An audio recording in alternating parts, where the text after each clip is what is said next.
آج ہم ایک ایسے دور میں جی رہے ہیں جہاں سائنس، ٹیکنالوجی اور ترقی کا شور ہے۔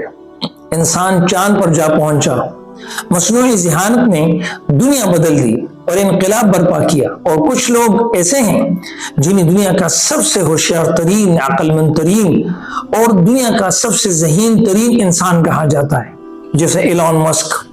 کہا جاتا ہے کہ وہ مستقبل کی ٹیکنالوجی کے خواب دیکھتا ہے۔ لیکن ایک سوال ہے، اگر وہ اتنا ذہین ہے، اتنا عقل مند ہے، اتنا ہوشیار ہے، تو کیا اس نے اپنے خالق حقیقی کو پہچانا؟ عقل وہی فائدہ مند ہے جو انسان کو اللہ تک پہنچائے۔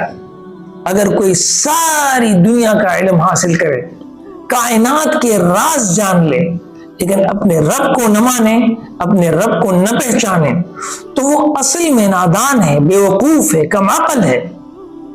فرعون بھی کہتا تھا، میں تمہارا سب سے بڑا رب ہوں، انا ربکم الاعلی۔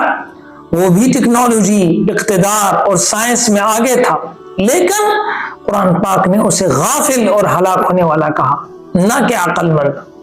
نبی کریم صلی اللہ علیہ وآلہ وسلم کا ارشاد ہے، عقل مند وہ ہے جو اپنے نفس کا محاسبہ کرے اور مرنے کے بعد کی زندگی کے لیے تیاری کرے۔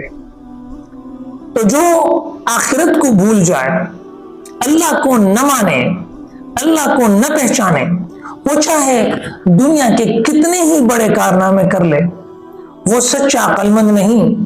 اور قرآن پاک میں اللہ تبارک و تعالیٰ کے نزدیک بدترین جانور وہ ہیں جو بہرے، گونگے ہیں، جو عقل نہیں رکھتے۔